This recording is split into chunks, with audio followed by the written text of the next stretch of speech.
Eh bien, il y a 3 idées dans les possibilités de cette notion. Tout d'abord, il y a l'idée de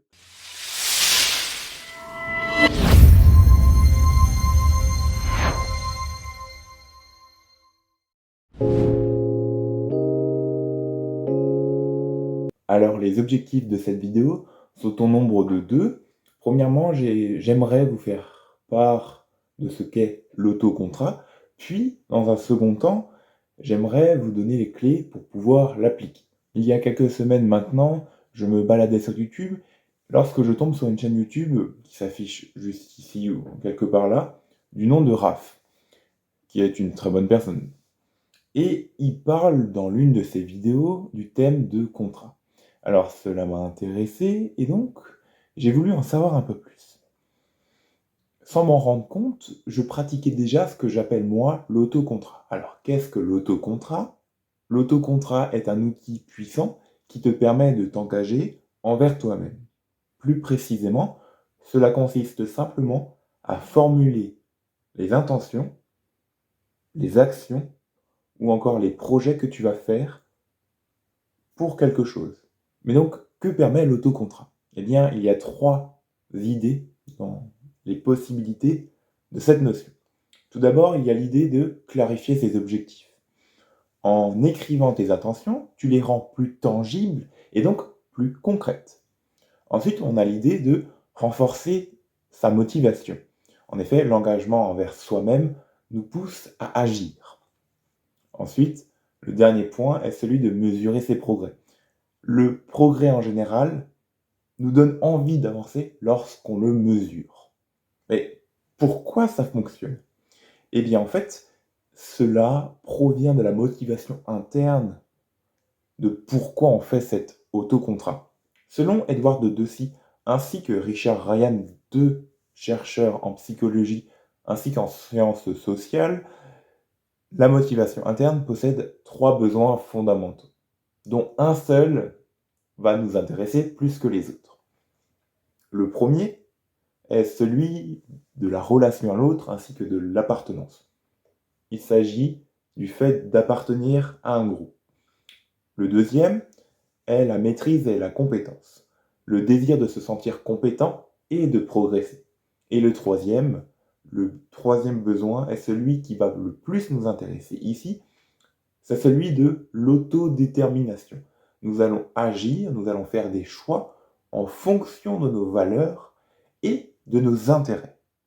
Ainsi, en agissant avec nos principes, avec aussi l'idée des choix, nous allons lier l'attention avec l'émotion. L'attention est un processus actif lié à l'émotion, tandis que l'émotion est le carburant de la motivation. Donc si on mélange les deux ensemble, cela peut nous donner un moteur qui va nous permettre d'aller super loin. Ce qui va nous permettre d'améliorer nos performances et donc notre bien-être. C'est bien beau tout ça, mais est-ce que c'est vrai?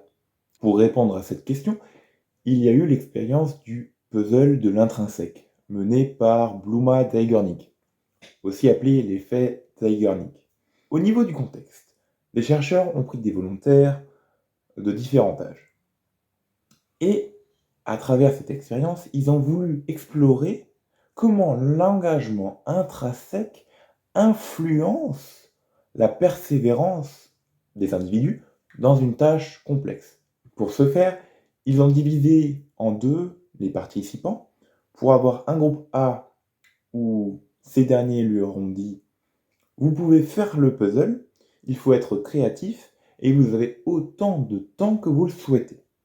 Alors que le groupe B, celui-ci, on leur a simplement demandé de résoudre le puzzle sans mentionner d'engagement particulier. Et donc, tous les participants ont reçu un puzzle plutôt complexe à résoudre. Il s'agissait, je crois, d'une figure géométrique. Et pendant ce temps, les chercheurs ont mesuré le temps passé par chaque participant sur la tâche, ainsi que le nombre d'essais avant de réussir. Et donc, en termes de résultats, eh bien, c'est frappant. Le groupe A, celui où ils pouvaient s'engager personnellement, ont passé certes plus de temps sur le puzzle, ont peut-être fait plus d'essais pour trouver la solution, mais la satisfaction personnel était plus élevé, même en cas d'échec initial. Mais pour dire qu'ils ont réussi malgré les difficultés. Ils ont réussi à tenir sur la durée, alors que le groupe B, lui, a montré moins d'engagement et même a abandonné plus rapidement. Et donc, que retenir de cette expérience? Eh bien, on voit dès lors que l'engagement intrinsèque a conduit à une persévérance accrue et à une motivation durable. Aussi, les participants du groupe A ont vu la tâche comme un défi et donc ont été plus enclins à persévérer malgré les difficultés. Pour le mettre en place, il n'y a pas 10 000 solutions. Déjà de une, il faut l'écrire sur papier, l'écrire noir sur blanc. Alors numériquement, non, bien sur papier, noir sur blanc. Vous l'écrivez de manière spécifique, c'est-à-dire pour un domaine précis. Vous l'écrivez de manière réaliste ainsi que mesurable. Réaliste, il ne faut pas que ça dépasse l'entendement. Et mesurable, il faut pouvoir le mesurer. Je vous expliquerai après en illustrant ceci avec un exemple. Et lorsque cet autocontrat est fini, eh bien il faut le signer. Et oui, parce que cela va un peu jouer avec l'histoire d'amusement, vous verrez. Et aussi, avec le temps, il faudra ajuster cet autocontrat. Alors, maintenant, venons-en à l'exemple. L'autre jour, je me suis dit, oulala, Alban, tu passes beaucoup trop de temps sur YouTube. Donc, ce que tu vas faire, en termes de vidéos à but lucratif, ce que tu vas faire, Alban, désormais, c'est que pour chaque vidéo où tu n'apprends pas quelque chose, où tu te poses, ce que tu vas faire avant, tu vas faire des pistol squats. Alors, ce que je me suis dit, c'est que, spécifique, des pistol squats pour une vidéo. Mais combien de pistol squats? Le nombre de pistol squats correspond à la moitié du temps d'une vidéo. Par exemple, si je veux regarder 20 minutes d'une vidéo marrante, eh bien, je ferai 10 pistol squats, aussi bien pour la jambe droite que pour la jambe gauche. Et avec cet autocontrat, déjà de une, ça va me faire réduire mes pertes de temps sur YouTube, à un point positif. De deux, ça va me faire travailler les jambes.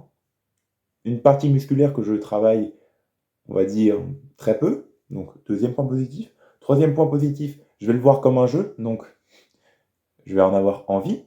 Et quatrième point positif, eh bien, je vais progresser, je vais pouvoir le mesurer. Donc maintenant, à vous de voir quel autocontrat vous allez faire.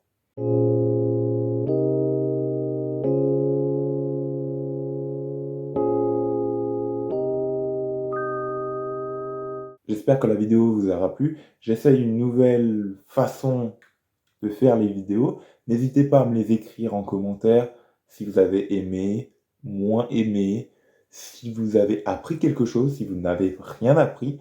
Et si vous pouvez me faire des critiques constructives, n'hésitez pas. Je vous dis à la prochaine, c'était Alban. Ciao!